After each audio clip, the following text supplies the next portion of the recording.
Hello friends, स्वागत है आप सभी का आपके अपने YouTube channel your study guide पर। तो फ्रेंड्स, आज के इस वीडियो में हम सभी आरआरबी ग्रुप डी के लिए एक महत्वपूर्ण क्लास लेने वाले हैं। फ्रेंड्स, आज के इस वीडियो में हम सभी टॉप 25 क्वेश्चन करने जा रहे हैं। ये ऐसे क्वेश्चन है जो आप सभी के एग्जाम में बार बार रिपीट होते हैं। आप चाहे ग्रुप डी की तैयारी कर रहे हो या फिर एनटीपीसी की तैयारी कर रहे हैं, ये क्वेश्चन आप सभी के लिए मोस्ट इम्पॉर्टेंट हैं। इसलिए आप सभी वीडियो को बिना स्किप किए हुए शुरू से लेकर लास्ट तक जरूर देखिएगा। और क्लास की पीडीएफ के लिए आप टेलीग्राम चैनल को ज्वाइन कर लीजिए, वहाँ पर आप सभी को इस क्लास की पीडीएफ भी मिलने वाली है। तो चलिए पढ़ना शुरू करते हैं। सिंधु घाटी सभ्यता के लोगों का मुख्य व्यवसाय क्या था? जो सिंधु घाटी सभ्यता के लोग थे उनका मुख्य व्यवसाय क्या था? क्या वो एक व्यापारी थे, पशुपालन थे, शिकारी थे या फिर कृषि करते थे? वो क्या करते थे? तो उनका मुख्य व्यवसाय क्या था? तो मुख्य व्यापार, उनका व्यवसाय जो था व्यापार था। वो क्या थे? व्यापारी थे। वो कृषि भी करते थे, लेकिन उनका अगर मुख्य व्यवसाय की बात करें तो व्यापार करते थे। ईरान से करते थे, मध्य एशिया से करते थे, एशिया से करते थे। यहाँ सबसे वो क्या करते थे? व्यापार करते थे। अगर बात करें कि ये भारत से क्या देते थे, तो भारत से ये सूती वस्त्र हो गए, इमारती लकड़ियाँ हो गई, हाथी के दांत हो गए, ये सब देते थे। और बदले में वहाँ से हीरा हो गया, चांदी हो गया, टीन हो गया, इस सब जो है ये सब प्राप्त करते थे। ये भी आप याद रखिएगा। अगर बात कर लें कि पूरा पाषाण काल, जो पूरा पाषाण था उसमें जो लोग थे वो क्या करते थे? तो उनका मुख्य व्यवसाय क्या था? वो शिकारी थे। वो क्या करते थे? शिकार करते थे। ये आप याद रखिएगा। मनुष्य ने सर्वप्रथम किस औजार की खोज? तो यहाँ पर आप देख सकते हैं कि जो सिंधु घाटी सभ्यता के लोग थे वो पश्चिमी एशिया से, मध्य एशिया से, ईरान से, अफगानिस्तान से यहाँ से व्यापार करते थे। यहाँ से सूती वस्त्र और इमारती लकड़ियाँ देते थे। बदले में मैंने आप सभी को बताया सोना हो गया, चांदी हो गया, टिन, ये सब प्राप्त करते थे।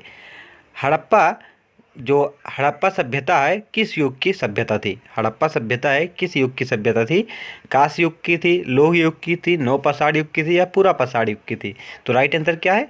कांस्य युगीन सभ्यता थी। कैसी थी? कांस्य युगीन सभ्यता थी। और यह आदि ऐतिहासिक जो है सभ्यता थी। ये भी आप याद रखिएगा। इसमें जो साक्ष्य मिले हैं वो लिखे हुए साक्ष्य मिले हैं, लेकिन उन्हें पढ़ा नहीं जा सका। आप सभी को बता दें कि साक्ष्यों के स्रोतों के आधार पर इतिहास को 3 भागों में बांटा गया है। एक प्रागैतिहासिक काल, एक मध्य ऐतिहासिक काल और एक ऐतिहासिक काल।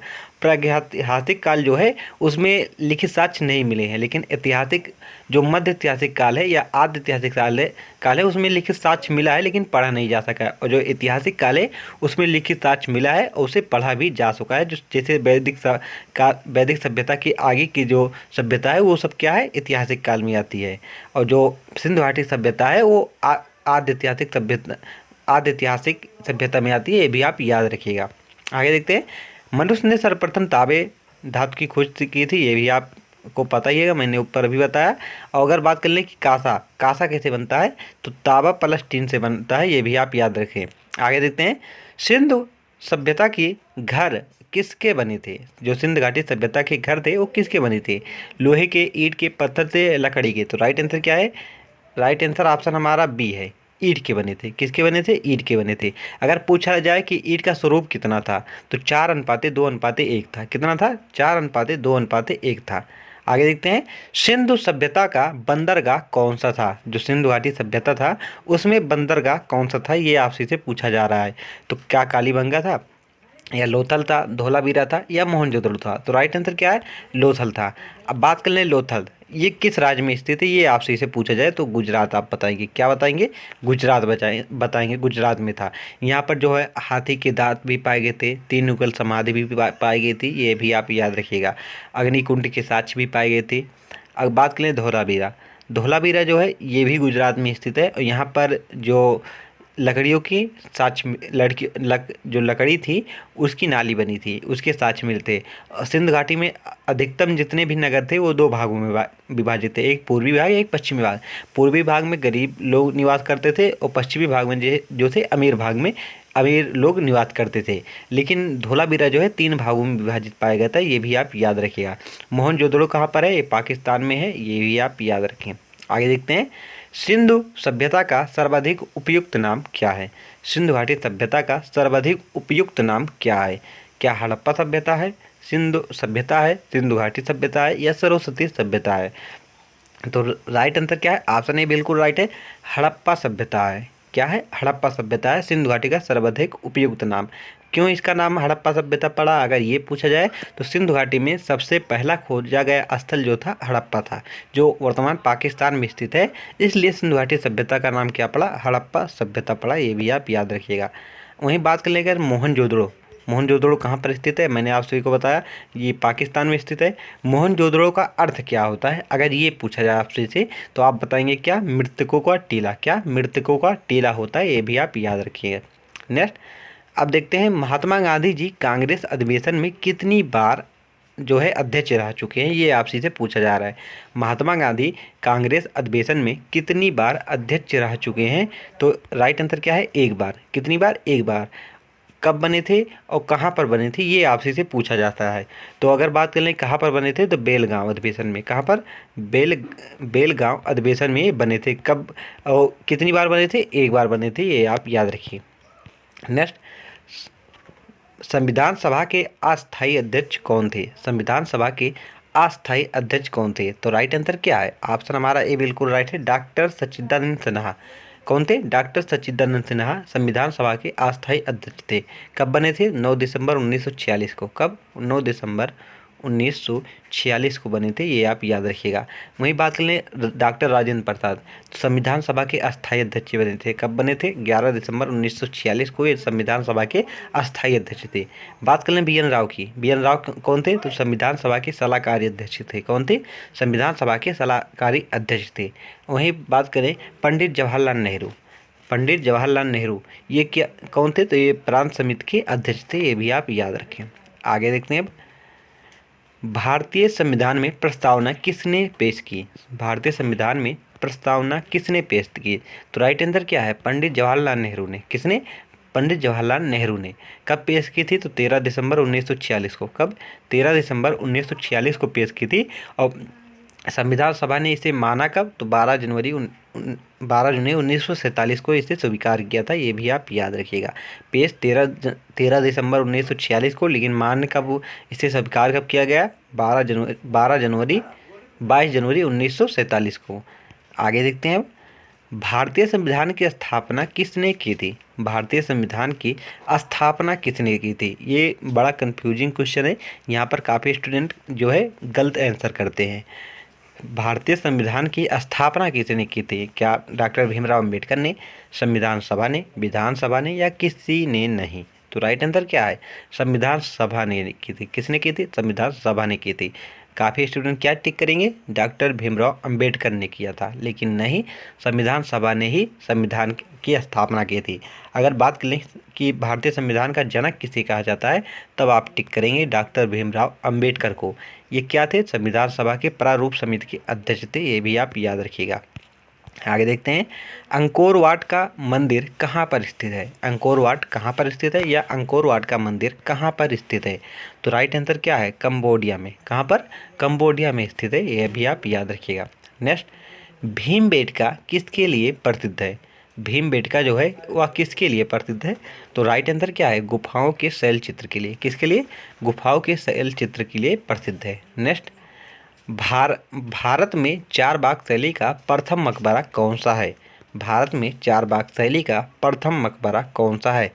हुमायूं का मकबरा, या अकबर का मकबरा, जहांगीर का मकबरा, या औरंगजेब का मकबरा? तो राइट आंसर क्या है? हुमायूं का मकबरा। कौन सा है? हुमायूं का मकबरा जो है भारत में चार बाग शैली का प्रथम मकबरा है, ये भी आप याद रखें। नेक्स्ट देखते हैं, अकबरनामा पुस्तक किसने लिखी? मोस्ट इंपॉर्टेंट क्वेश्चन है, आप सभी को बता नहीं सकते, बहुत बार रिपीट होती है। अकबरनामा और ये कहे हुमायूंनामा, ये दो क्वेश्चन बहुत पूछे जाते हैं आपसे कि अगर मुगल काल की हिस्ट्री है वहाँ से क्वेश्चन आते हैं, तो ये दो क्वेश्चन जरूर ही पूछे जाते हैं। अकबरनामा किसने लिखा है और हुमायूंनामा किसने लिखा है? तो अकबरनामा की बात करें किसने लिखा है, तो अबुल फजल ने। किसने लिखी है? अबुल फजल ने। वहीं बात करें हुमायूंनामा किसने लिखा है, तो गुलबदन ने। किसने? गुलबदन ने हुमायूंनामा। और अकबरनामा किसने लिखा है? अबुल फजल ने लिखा, ये भी आप याद रखिएगा। नेक्स्ट, किस अधिनियम में पहली बार भारत के लिए संघीय संरचना प्रस्तुत की गई? किस अधिनियम में पहली बार भारत के लिए संघीय संरचना प्रस्तुत की गई? तो राइट आंसर क्या है? 1919 अधिनियम में। कब? 1919 अधिनियम में पेश की गई। नेक्स्ट, भारत के राज चिन्ह में प्रस्तुत होने वाले शब्द सत्यमेव जयते किस उपनिषद से लिए गए? भारत के राज चिन्ह में प्रयुक्त होने वाले या प्रस्तुत होने वाले शब्द जो हैं सत्यमेव जयते किस उपनिषद से लिए गए? तो राइट आंसर क्या है? मंडूक उपनिषद से। किससे? मंडूक उपनिषद से लिए गए हैं। नेक्स्ट, आर्य शब्द का शाब्दिक अर्थ क्या है? आर्य शब्द का शाब्दिक अर्थ क्या है? तो राइट आंसर क्या है? श्रेष्ठ या कुलीन। ऑप्शन बी बिल्कुल राइट है, श्रेष्ठ या कुलीन होता है। आर्य शब्द किस भाषा से लिया गया है? तो संस्कृत भाषा से लिया गया है, ये भी आप याद रखिएगा। नेक्स्ट, भारतीय संविधान का कौन सा अंग समाजवादी व्यवस्था स्थापित करने की प्रेरणा देता है? भारतीय संविधान का कौन सा अंग समाजवादी व्यवस्था स्थापित करने की प्रेरणा देता है? तो राइट आंसर क्या है? ऑप्शन हमारा बी बिल्कुल राइट है, राज्य की नीति निर्देशक तत्व। 36 से 51 अनुच्छेद में इसका वर्णन किया गया है। भाग 4 में इसे रखा गया है और इसे किस देश से लिया गया है? आयरलैंड से लिया गया है, ये भी आप याद रखिए। भाग 3 में किसका वर्णन है? भाग 3 में मूल अधिकार या मौलिक अधिकार का वर्णन है, इसे यूएसए से लिया गया है। 12 से 35 अनुच्छेद में इसका वर्णन है। नागरिकता की बात करें तो नागरिकता भाग 2 में है, 5 से 11 अनुच्छेद में इसका वर्णन किया गया है। मूल कर्तव्य की बात करें तो इसे 42वें संविधान संशोधन 1976 के तहत जो है कहाँ से लिया गया है? रूस से ग्रहण किया गया है, ये भी आप याद रखिएगा। 51A अनुच्छेद में इसका वर्णन किया गया है। अब नेक्स्ट देखते हैं, राज्य विधानसभा का गठन संविधान के किस अनुच्छेद में के तहत किया जाता है? ये आपका सभी का SW है। इसका आंसर आप सभी को कमेंट बॉक्स में बताना है। बिल्कुल सिंपल है। आप सभी ने पॉलिटी पढ़ा होगा तो आप सभी को पता ही होगा कि राज्य विधानसभा का गठन संविधान के किस अनुच्छेद में के तहत किया जाता है? अनुच्छेद 163 में, अनुच्छेद 169 में, अनुच्छेद 161 में या अनुच्छेद 52 में? ये आप सभी को बताना है। इसका आंसर क्या है? कमेंट बॉक्स में। नेक्स्ट, भूपृष्ठ के किस परत में बेसाल्ट चट्टानों की अधिकता है? भूपृष्ठ के किस परत में बेसाल्ट चट्टानों की अधिकता है? तो राइट आंसर क्या है? सीमा। ऑप्शन बी बिल्कुल राइट है। नेक्स्ट देखते हैं, आइसोहेल रेखाओं द्वारा क्या प्रदर्शित किया जाता है?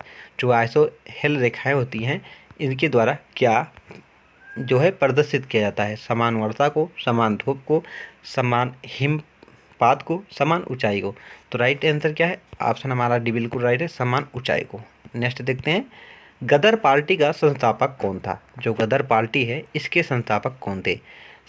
सच्चिदानंद सान्याल, चंद्रशेखर आज़ाद, लाला हरदयाल या बक्टेश्वर दत्त? तो राइट आंसर क्या है? ऑप्शन सी बिल्कुल राइट है, गदर पार्टी के संस्थापक लाला हरदयाल थे। कौन थे? लाला हरदयाल थे। नेक्स्ट, कथकली नृत्य किस राज्य से संबंधित है? कथकली नृत्य जो है किस राज्य से संबंधित है? तो कथकली की बात करें तो केरल राज्य से संबंधित है। किससे?